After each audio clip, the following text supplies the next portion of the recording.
Hello உறவுகளே, நம்மளோட இன்ட்ரெஸ்டிங்கான மின்வாசனை சீரியலை பார்க்கறதுக்கு முன்னால சேனலை சப்ஸ்கிரைப் அண்ட் லைக் பண்ணி வச்சுக்கோங்க. வீடியோவை எல்லாருமே ஆவலோட எதிர்பார்த்துட்டு இருந்தீங்க. I'm so sorry. வாங்க வீடியோக்குள்ள போலாம்.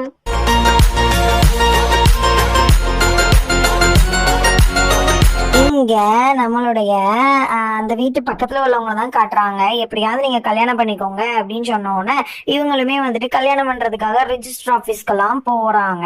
அப்ப இவன் போகும்போது அங்க ரிஜிஸ்டர் வந்துட்டு நாளைக்கு லீவுன்னு சொன்னோன்னா இவன் என்ன பண்றான்னா அங்க உள்ள ஒரு போஸ்ட்மேன் மாதிரி அதாவது பியூன் என்ன பண்றான்னா இவன் வெளியில ரொம்ப சோகமா உட்காந்துருக்கத பார்த்துட்டு, சார் பைசா தாங்க சார், நான் எல்லாத்தையும் உங்களுக்கு முடிச்சு தரேன் அப்படின்னு சொல்றான். இவன் கையில வந்து பைசாவே இல்லை. அப்ப அவனோட பாட்டி வந்துட்டு கொடுத்த செயினை என்ன பண்றான்னா அடகு வைக்க முயன்றான்.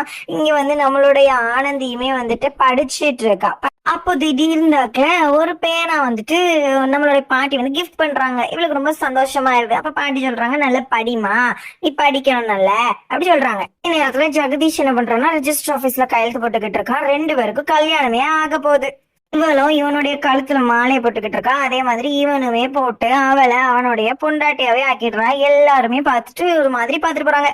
ஆனா ஜெகதீஷ்க்கு மட்டும் வயிற்றுக்குள்ள புளிய கரைச்சிக்கிட்டே இருக்கு. இங்க நம்ம ஆனந்த் என்ன பண்றாங்க, ட்ரெஸ் எல்லாம் எடுத்து வச்சுட்டு இருப்பா பாருங்க. அப்ப அவளுடைய ட்ரெஸ், அதாவது கல்யாண ட்ரெஸ் இருக்கும். ஜெகதீஷ் இது நம்ம சின்ன பிள்ளைல இருக்கும் போது வாங்கி கொடுத்ததுல இப்ப நம்ம போட்டே பாருங்க, நமக்கு அவ போட்டா அவனுக்கு சந்தோஷமா இருக்கும்னு சொல்லிட்டு இவ போட்டுட்டு இருப்பாங்க. ஆனா இதே நேரத்துல இவன் இங்க பார்த்தா தாலியவே கட்டி முடிச்சிருவான். குங்குமம் எல்லாம் தலையில வைப்போம்ல, அந்த மாதிரி தலையில குங்குமம் வச்சுட்டு இருப்பான். இவ உடனே இதெல்லாம் எடுத்து வச்சுட்டு திரும்புவா பாருங்க. என்னமோ இருக்கிற மாதிரி இருக்கும். பார்த்தா அந்த ட்ரெஸ் கிழிஞ்சிடும். இவளுக்கு அது அபசகுணமா இருக்கும். வந்துட்டு காய்கறி எல்லாம் வெட்ட போயிருவா. காய்கறி சமையலால பார்த்துட்டு இருக்கும் போதே அவளுடைய கையில வந்து ரத்தம் வந்துடும். உடனே 2 அத்தையும் ஓடி வந்து கையெல்லாம் பிடிச்சி வச்சுட்டு செய்வாங்க. அப்போ நம்ம பாட்டிக்கு வந்து ஒண்ணுமே ஓடாதீங்க, இந்த பிள்ளை இப்படி இருக்குன்ட்டு. இங்க கல்யாணம் ஆன ஜோடி என்ன பண்ணுது, வந்தோம்னு நம்ம ஜெகதீஷ் அவளுக்காக ஃபேன்ல எல்லாம் வச்சு பூவெல்லாம் வச்சு ரொம்ப சந்தோஷமா கண்ணாடி முன்னால வச்சு நம்ம 2 பேரும் இனிமே சந்தோஷமா இருப்போம், யாரும் நம்மளோட இதை வந்து பிரிக்க முடியாது அப்படின்னு சொல்லி ஒரு கள்ளக்கார வந்துட்டு ரொம்ப மரியாதையா வந்து பேசிட்டு இருக்காங்க. இங்க வந்துட்டு என்ன பண்றாங்கன்னா, சரி நம்ம ஒரு பூஜை பண்ணலாம் அப்படின்னு சொல்லிட்டு ரெடி ஆயிட்டு இருக்காங்க. அதே நேரத்துல இவங்களுமே அதே வீட்டுக்கு கிளம்பி வந்துகிட்டு இருக்காங்க. வந்துகிட்டு இருக்கும் போதே இவன் அவளுடைய கைய ரொம்ப இறுக்கமா பிடிச்சுக்கிட்டு இனி யார் என்ன பண்றான்னு பாக்குறேன்ற மாதிரி சவால் விட்டுட்டு உள்ள வரா. இங்க எல்லாரும் பூஜை எல்லாம் பண்ணிட்டு இருக்காங்க. ஜக்குவும் அந்த கௌரியும் நம்மளோட ஆனந்தி வந்து பாக்குறா. என்னடா அப்படின்னு சொல்லிட்டு ஆனந்தி பார்த்துட்டு அவளுக்கு ஒண்ணுமே ஓட மாட்டேங்குது. அவளுக்கு மட்டும் அப்படி இல்ல, அந்த பாட்டிக்குமே ஒன்னும் ஓடல. இவன் உடனே பாட்டி வந்து சமாளிச்சிடலான்றான். பக்கத்துல வரான். பாட்டி வந்துட்டு என் பக்கத்துல வந்த செத்துருவேன் அப்படின்ட்டாங்க. பக்கத்துல பலார்னு அடிச்சு விடுறாங்க.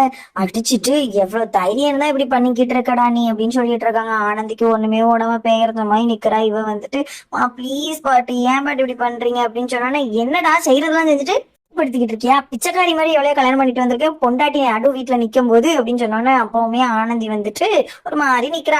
ஜெகதீஷோட பெரியம்மா போய் கேக்குறாங்க, ஏமா அவனுக்கு தான் அறிவில உனக்குமாமா அப்படின்ற மாதிரி டோனே இவனுக்கு வந்து தலை குனிஞ்சு நிக்கிறான். அவன் பெரியமா இப்பெல்லாம் பேசல. அந்த ஆக்கள் நம்ம ஆனந்தி வரா, ஏன் ஜக்கு நான் உனக்கு எந்த விதத்துல வந்துட்டு நல்லா பிடிக்காதவளா மாறினேன் அப்படின்ன உடனே, என்னது உனக்கும் எனக்கும் நடந்தது எல்லாமே பொம்மை கல்யாணம் தானே அப்படிங்கவும் உங்க அப்பா வந்து இவனை அடிக்க வருவா பாருங்க. கைய புடிச்சு முறுக்குறாங்க. அந்த அவங்க அப்பாவுக்கே ஒரு மரியாதையே இல்லாம நடந்துக்கிறான். அவங்க பெரியப்பா அம்மா யாருக்குமே ஒண்ணும் இல்ல. உடனே அவங்க அம்மா சொல்றாங்க, நீ என் வயிற்றுலயே பிறக்கல, தயவுசெய்து என்கிட்ட இனிமே பேசாத அப்படின்னு சொன்னா எனக்கு ஒண்ணுமே ஓட மாட்டேங்குது. உடனே இவ கௌரி வந்துட்டு ஏத்த எப்படி பேசுறீங்க அப்படின்னா, வாய மூடி வாய துறந்தே அப்படின்னு நான் வான் பண்றாங்க. உடனே நம்ம ஆனந்தியுமே மேல இருந்து படப்படன்னு பேக் எல்லாம் தூக்கிட்டு வந்துட்டு ஓடுறா வீட்டு பார்க்க. உடனே பாட்டி கிட்டி எல்லாருமே பின்னால போறாங்க. அந்த ஆக்குல உடனே வந்துட்டு ஆனந்திய புடிச்சிடுறாங்க.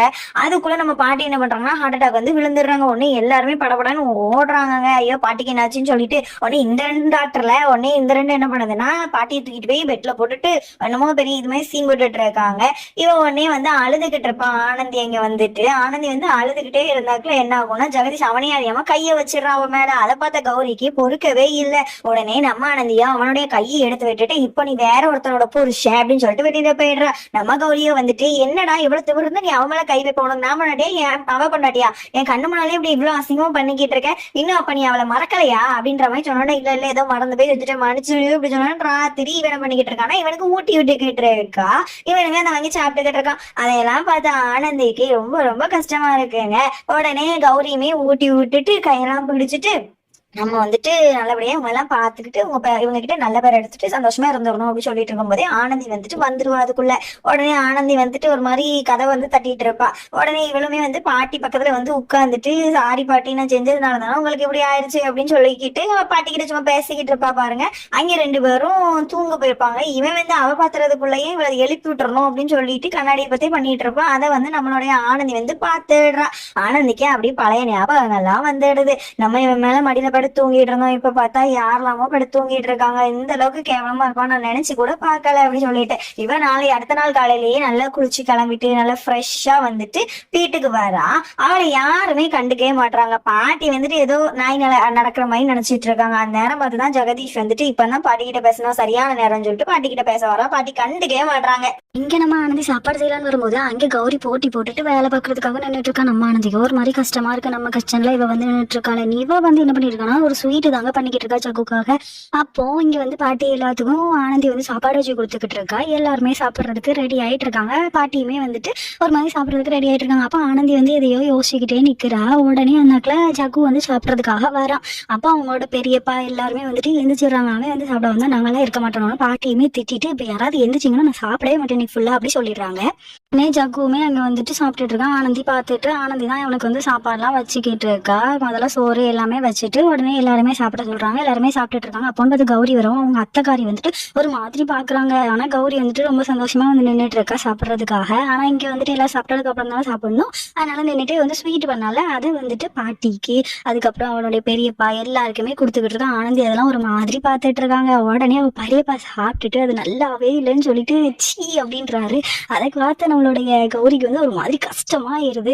ஆனா நம்மளுடைய பாட்டி என்ன பண்றாங்கன்னா பைசாவை கையில கொடுத்துட்டு இந்த நீ செஞ்ச சாப்பாட்டுக்கு பைசா அப்படின்னு நம்ம ஜக்கு வந்துட்டு அதை பார்த்துட்டு ஒண்ணுமே செய்யாம அப்படியே அமைதியா இருக்கான். ஆனா இவளுக்கு தெரியாது அவ டீஸ் பண்ணிக்கிட்டு இருக்கா நம்ம பாட்டி அப்படின்றது தெரியாம சந்தோஷமா அதையும் வாங்கிக்கிறா கௌரி. இவனும் ஜக்கு வந்து சாப்பிட்டுட்டு எந்திரிச்ச உடனே மறந்து போய் என்ன பண்றா ஆனந்தி போய் சாப்பிட உட்காந்துரும். அந்நேரம் வந்து கௌரி வந்து அதை வந்து உட்கார்ந்த உடனே ரொம்ப கஷ்டமா இருது ஆனந்திக்குமே. அதை பாக்குற அத்தைக்குமே ரொம்ப கண் கலங்கி நிக்கிறாங்க. உடனே இவ வந்து பக்கத்துல ஒரு டேபிள்ல வந்து உட்காந்து சாப்பிட்டுட்டு இருக்கா. அதை பார்த்து மாமியாருக்கு ரொம்ப ரொம்ப கஷ்டமா இருக்கு. ஐயோ நம்ம மருமகளை எவ்வளவு கஷ்டப்படுத்துறாளேன்ட்டு உடனே மாமியார் என்ன பண்றாங்கன்னா சாப்பிடாம அந்த இடத்துல இருந்து எந்திரிச்சே போயிடுறாங்க. உடனே கௌரிக்கு அதை பார்த்து கஷ்டமா இருக்கு. இங்க நம்ம ஆனந்தி வந்துட்டு அவங்க அத்தைக்கு தான் சொல்லிக்கிட்டு இருக்கா. ஃப்ரெண்ட்ஸ், இன்னைக்கு எபிசோட இதோட முடிச்சுக்கலாம். நான் சீக்கிரமாவே டெய்லியுமே வீடியோ போட பாக்குறேன். நீங்க எல்லாருமே இதே சீரியல் ஃபர்ஸ்ட்ல இருந்து சின்ன பசங்களா அவங்க 2 பேரும் இருக்கும் போதே இருந்து வீடியோ போடணும்னு ஆசைப்பட்டீங்கன்னா எல்லாருமே கமெண்ட் பண்ணுங்க. எல்லாரும் கமெண்ட் பண்ணி எந்த கமெண்ட்டுக்கு நிறைய லைக் விழுதோ நான் அவங்களுக்காகவே நான் ஃபர்ஸ்ட்ல இருந்து இந்த வீடியோவை போடுவேன். ஓகே, பாய்.